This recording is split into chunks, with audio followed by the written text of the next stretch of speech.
Em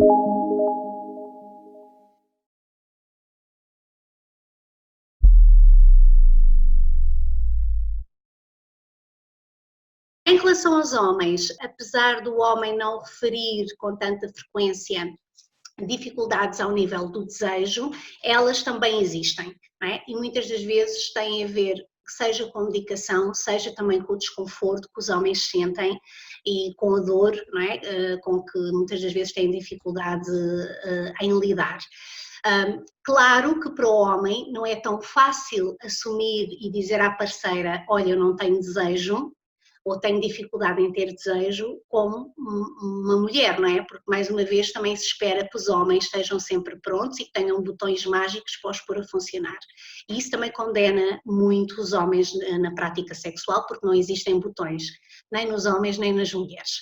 Depois, claro que a grande preocupação dos homens vai para a questão da ereção, não é? A disfunção erétil é um problema, principalmente porque a maior parte das pessoas centra a sexualidade na penetração.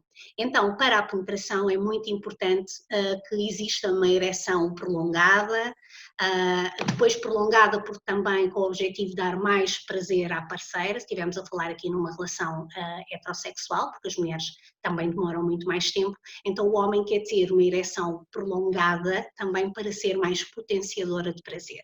E perante alguma coisa que não funcione no seu pénis, realmente os homens entram aqui numa situação de preocupação, de stress, que depois também simplesmente psicologicamente pode ser um fator bloqueador.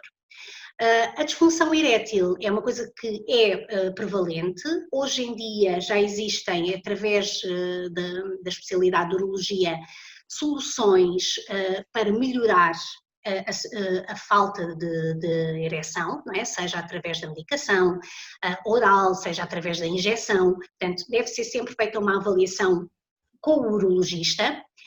Ele é a pessoa ideal para fazer essa avaliação, mas acima de tudo o que nós tentamos trabalhar em sexologia é outras formas de prazer que não passem constantemente pela penetração, porque um homem, por exemplo, que envelheça, também vai ter problemas de ereção, não é?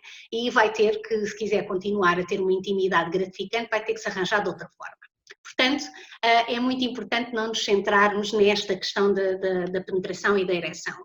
Depois, também muitos homens têm alterações da ejaculação, ou seja, ejaculam ou muito rápido ou têm mesmo dificuldade na ejaculação, né?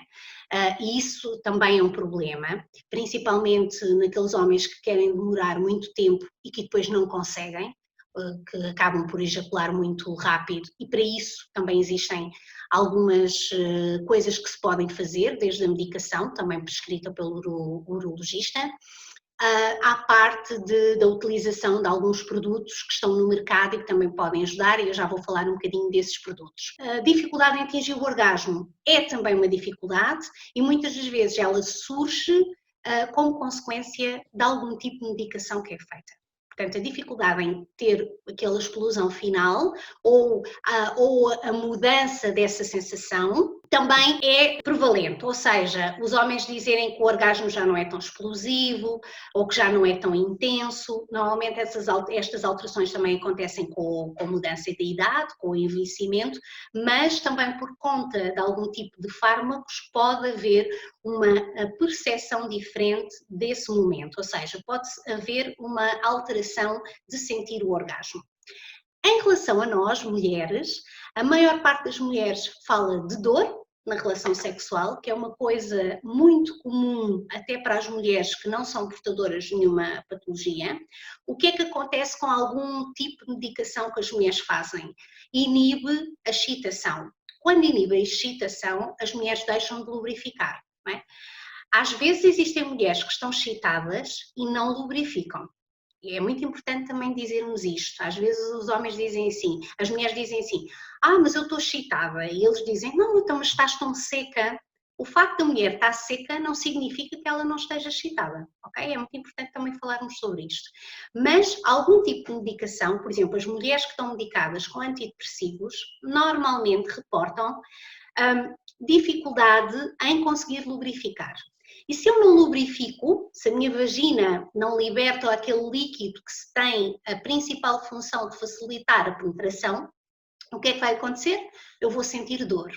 E ao sentir dor, eu vou também retrair-me e não querer que a relação continue, não é? Então, nós não vamos querer fazer uma coisa que não nos é agradável. E a dor é realmente uma dificuldade que as mulheres sentem, e outra dificuldade tem a ver com a falta de sensibilidade. Há muitas mulheres que perdem sensibilidade na zona genital e precisam de realmente uma estimulação mais intensa, mais prolongada, para que consigam também excitar-se e depois ter prazer. Portanto, a falta de sensibilidade nos órgãos genitais é também um problema que a maior parte das mulheres reporta. Em relação à dificuldade em atingir o orgasmo, pois se eu tenho dificuldade na excitação, não é? Se eu já tenho dificuldade no desejo, se eu tenho dificuldade na excitação, é normal que depois eu também vá ter muita dificuldade em atingir o orgasmo. Não é? O orgasmo não é, nós costumamos sempre dizer, também vendemos essa ideia de que a relação, para ser boa e para ser gratificante, nós temos que atingir todos o orgasmo. E não é assim. Já todos nós tivemos uma relação sexual em que foi muito gratificante e nós não chegamos ao orgasmo. O orgasmo é uma meta, mas não tem que ser o único objetivo da relação íntima. Então também é importante trabalharmos estes conceitos do que é que cada coisa significa e porque é que é tão importante determinadas situações. Por exemplo, os homens às vezes dizem-me assim, eu quero demorar mais tempo. E eu pergunto, então, mas tem relações sexuais de quanto em quanto tempo? Então tenho relações sexuais uma vez de 15 em 15 dias. E eu pergunto, então e masturba-se? E o homem diz assim, não, eu não faço isso. Então se não se masturba e se tem poucas relações sexuais, como é que quer demorar muito tempo? Não é? Porquê? Porque nós também somos constantemente enganados pela ideia de que as coisas demoram muito tempo. E uma das coisas que nos engana é a pornografia. Não é? Na pornografia tudo parece funcionar bem. Não é? Para já porque aquilo é gravado N vezes. Muitos dos homens estão medicados quando fazem os filmes. Os planos são feitos propositadamente para excitar as pessoas. Às vezes os pénis parecem muito grandes e são coisas minúsculas. Portanto, focar-me e achar que aquilo que eu vejo na pornografia e aquilo que estão constantemente a falar-me que é o correto, pode realmente causar-me frustração e não ser verdadeiro. Então é muito importante nós também chamarmos a atenção para isto, porque muitas das vezes, principalmente nos rapazes mais jovens, que poderão ter a patologia e que não iniciaram a sua vida sexual, que estão mais retraídos, mas que consomem muita pornografia, podem achar que aquilo que estão a ver ali, naqueles filmes, é a realidade, e não é. Ok? E depois, quando vão para a prática, as coisas passam-se de forma completamente diferente. Ainda continuando a falar das mulheres, a questão da sensibilidade também é uma das causas que depois os dificulta chegar ao orgasmo. Muitas mulheres dizem, mas eu agora já não sinto o meu clitóris como antes, sinto dormência, sinto picadas, então é importante nós arranjarmos aqui alternativas de estimulação que ajudem a mulher a ultrapassar essa dificuldade. Em relação ao desejo sexual, nós temos aqui uma questão em relação às mulheres que tem a ver, nós estamos a falar de uma doença que provoca muita fadiga, muito cansaço. E este cansaço e esta fadiga é também muito inibidora para o desejo sexual, não é? Ou seja, eu tenho muita dificuldade, se eu estou cansada, eu não vou ter disponibilidade para a prática sexual. Então também é muito importante ver que estratégias é que podemos encontrar para minimizar isto. A ideia de que nós fazemos todas as posições do Kama Sutra quando vamos para a cama com alguém é outra ideia altamente errada, não é? A maior parte das pessoas faz sexo em posição de missionário, não estejam a pensar que eu agora ia revelar aqui alguma coisa muito diferente, mas com tantas posições que existem, a maior parte das pessoas opta pelas posições ditas mais convencionais. E eu costumo muitas vezes, e há muitas pessoas que me perguntam, Vânia, quais é que são as posições mais adequadas quando eu tenho uma dificuldade? Eu digo, fazes sexo com quem? Com um homem, com uma mulher? Vamos imaginar uma relação heterossexual. Então, desde que, se for uma relação penetrativa, se o pênis entra dentro da vagina, tu podes estar de pino, podes estar de lado, podes estar como tu quiseres, o que interessa é encaixar, não é? Então, não há receitas, porque há pessoas que podem precisar de pôr uma almofadinha de lado, porque há pessoas que podem precisar de pôr uma almofada debaixo da barriga, porque há pessoas que podem precisar de se debruçar na cama. Cada um sabe como vai fazer e como vai estar na sua intimidade. Claro que nós, nas consultas de sexologia, muitas das vezes tentamos explorar como é que as pessoas se relacionam, também para podermos dar algumas dicas de melhoria. É claro que se a pessoa tem muitas dores nas zonas das ancas, vai ter que arranjar uma posição que esteja confortável, não é? Portanto, é preciso usar a imaginação mais do que o resto. E claro que a dor por si só é altamente inibidora, como eu também já tive a oportunidade de vos dizer. Eu, em Beja, falei de uma coisa que na altura tinha encontrado que tinha a ver com um estudo que falava que as pessoas portadoras de esclerose múltipla também reportavam muitas das vezes mais dificuldade de concentração do que outras patologias, ou seja, que seria uma consequência.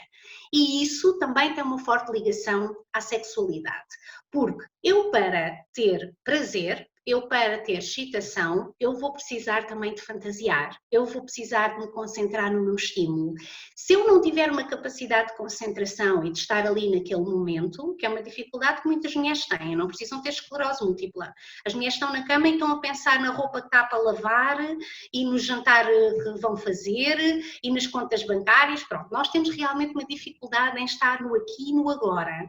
Então, quando depois existe qualquer outra patologia que fica associada à nossa dita normalidade, só vem dificultar mais as coisas. Então, a dificuldade de concentração, ela também é apontada como algo que pode potenciar a dificuldade de eu me excitar, ok? Então, é muito importante nós trabalharmos todas estas coisas, já para não esquecermos outro problema muito complicado que acontecem com homens e com mulheres, que são as alterações do humor, nomeadamente a patologia depressiva, que é altamente castradora da sexualidade, não é? Porquê?